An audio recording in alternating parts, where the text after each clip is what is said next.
Hello, my Loop friends. I'm Alex. Welcome to Live Loopers. Today, I'm very excited to present to you the power template from Live Loopers.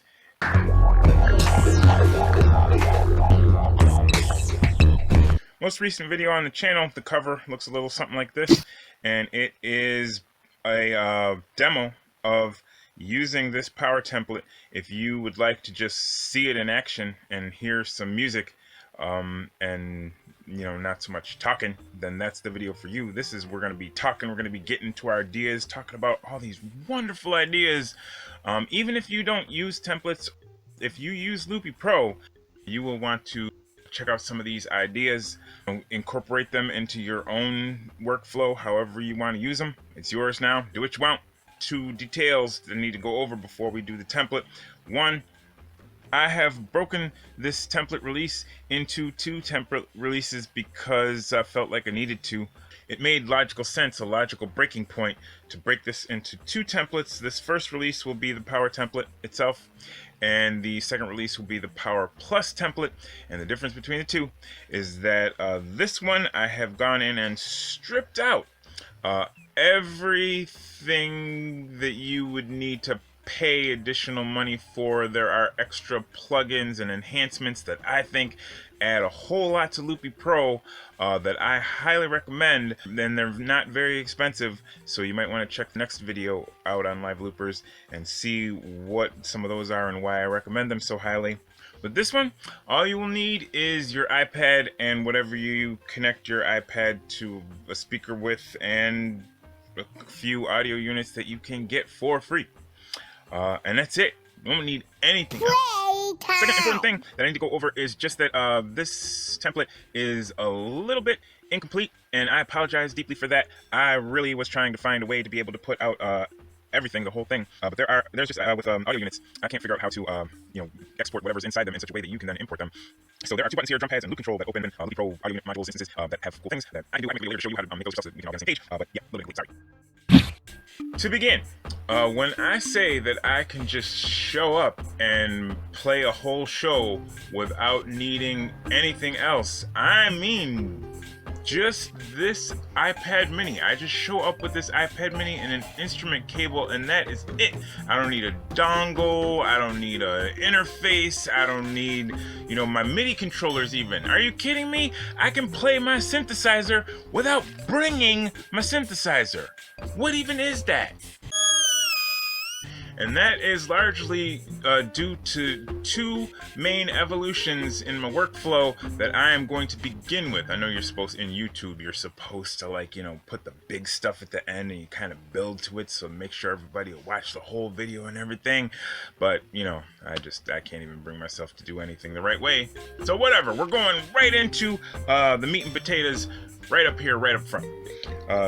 First awesome evolution in this template, appearing on your screen now, you will see that we have the donuts. As usual, donuts are awesome. Donuts are what you record into in Loopy Pro, and it takes the waveform that you record into it and wraps it around into a circle, and it just makes it very easy to conceptualize in your brain. It's so nice. But I have added what I am calling control buttons. Control buttons have helped me enormously. I can't even tell you. They have helped me so much. So you will see over here on the right side of the screen here, there are 5 donuts, and each of these donuts over here has a corresponding control button over here, and they're labeled the same, 01, 02 through 05. I use O for orange because Loopy Pro lets you color code everything nice and neat. I use orange for percussion. You can use it for whatever you want. I have it routed so that anything can be recorded into anything. I just choose to use orange for percussion. It makes it nice and easy for me.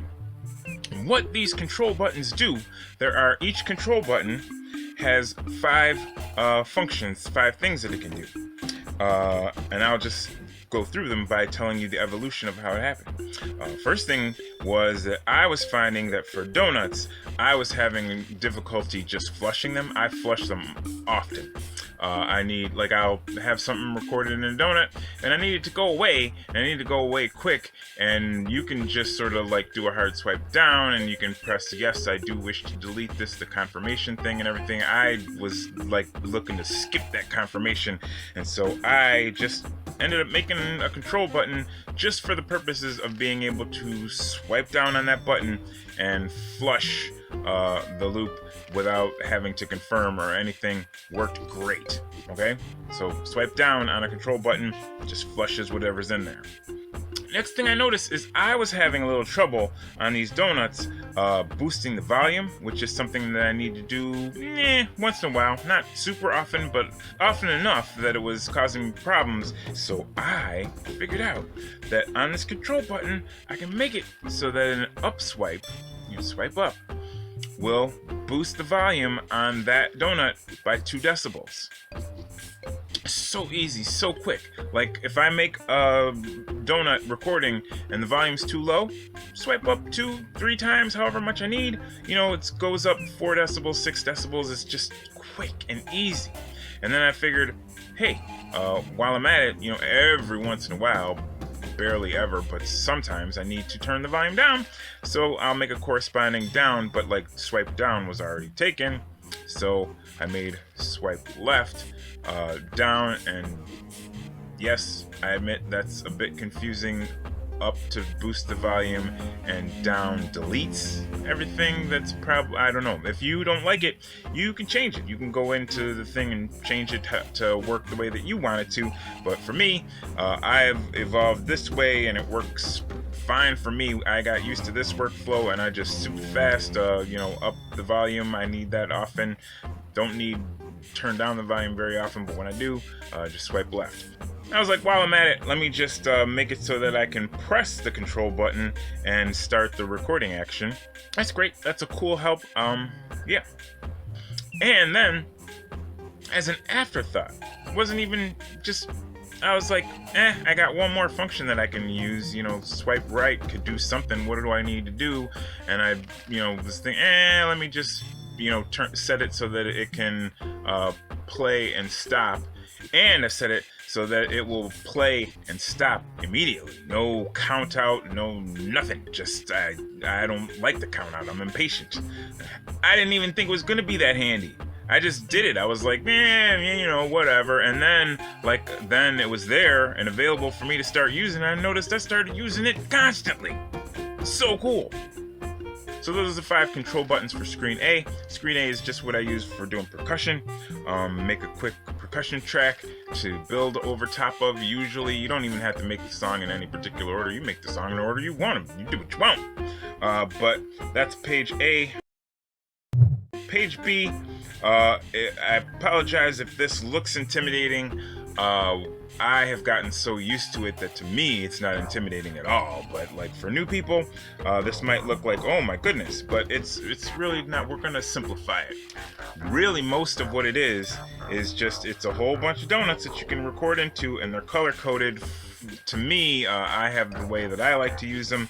I like to use these light blue ones to record lead sounds, your main melody, you know, trumpets and higher pitch synthesizers and things that are going to be, you know, prominently delivering your melody. This purple in the middle, these two, I use to have pads, which are like long sustaining kind of sounds that just sort of add some nice background atmosphere. And then yellow over here, there are 4 donuts, and I use those for bass, which you know, is the bass, the thing that makes you dance. And then for each of those donuts, there is a control button down the bottom, and those work just the way I explained the control buttons on the first page work. These ones work the same way. Before I get into the other really cool advancement that is here on page B here, I just want to draw your attention right quick to the 4 buttons that say stop.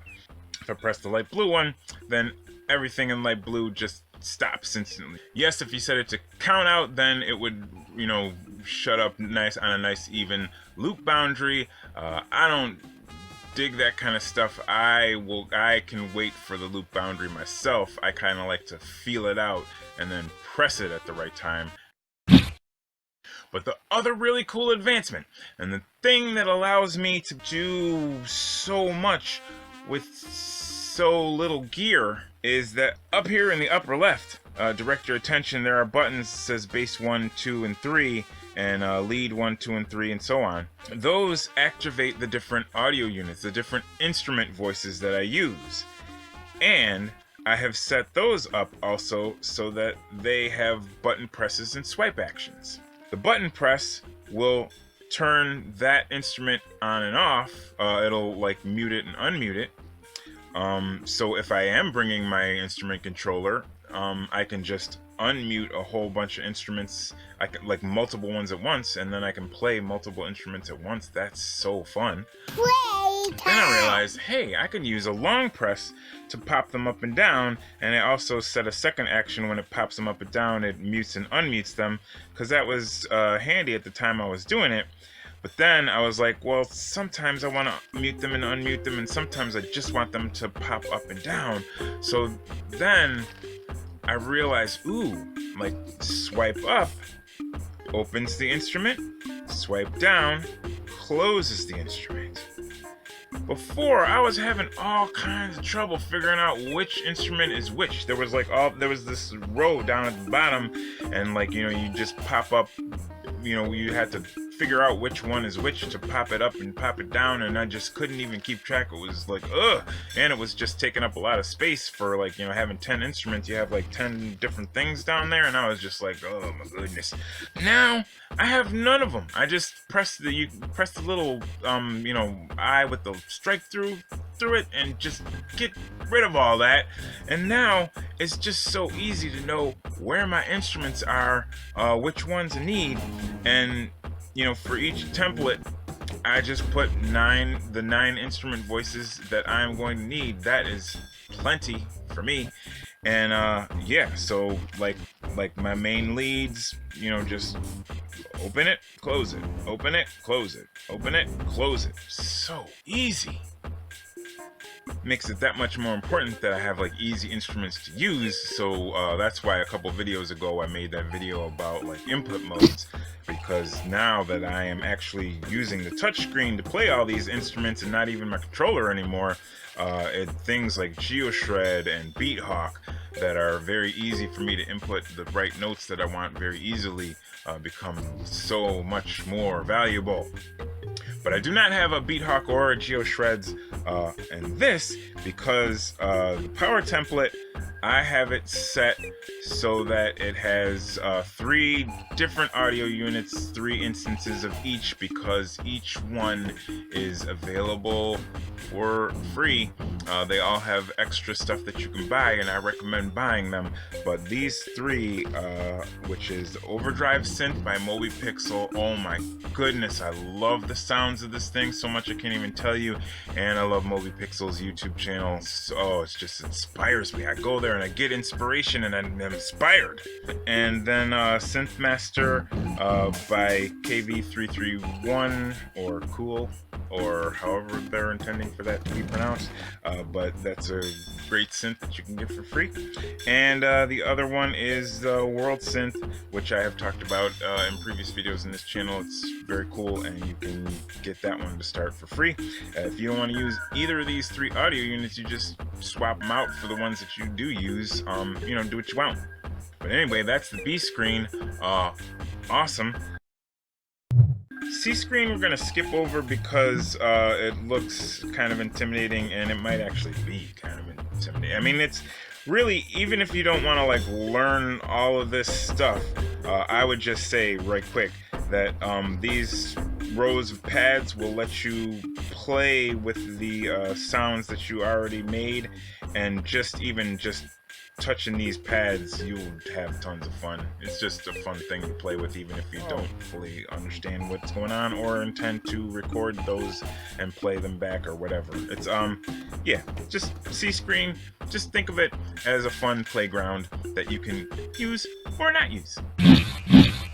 But that brings us to the D screen. I used to have a D screen as like my vocal instruments screen, but I just had less and less need for that, and I ended up combining it with my A screen, you know, so like now all my samples happen in one place on the A screen.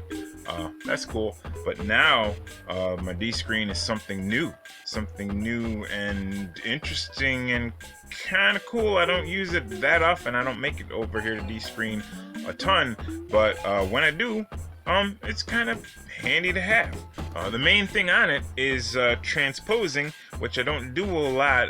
It's kind of hard to get it to sound just right when you're transposing, but it is a fun effect that you can use here and there, sprinkle it in, and people will be like, whoa, like what is happening to me? Especially if you use these sliders and you just like sort of just variable, you know, like, ooh, wow, like the sound will just seem kind of going crazy.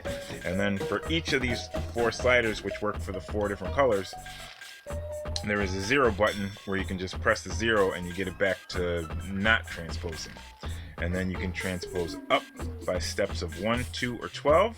So that is like a semitone or a full tone or a full octave. And you can go up 2 octaves total, or you can go down 2 octaves total. So that is a pretty good range, and when you use the 12s, sometimes it sounds a bit better, and when you want it to sound weirder, then you just go in those in the middle ones, and even just sliding around with your fingers, just like, wow, it just gets really trippy and psychedelic.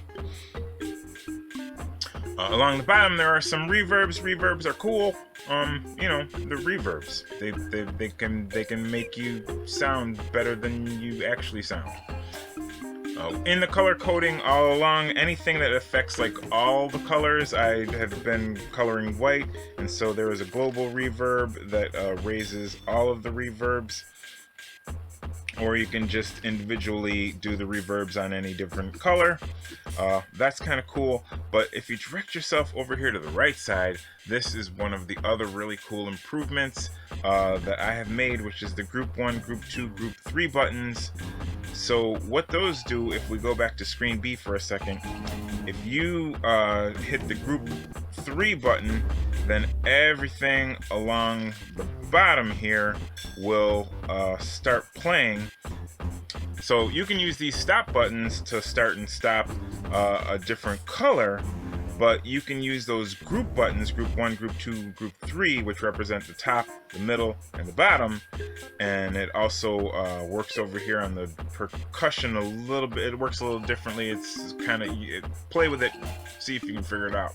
But having it that way with the Group 1, Group 2, Group 3 makes it so that you can have like really interesting different song parts that have like a bass, like you can record one bass up here on top and a different bass melody here in the middle and a different bass melody in the bottom, and you know, you can have a corresponding melody line in the leads, you know, and a, you know, middle melody line and the bottom middle melody line, and so that you can switch to different song parts, because a lot of people like to structure songs that way.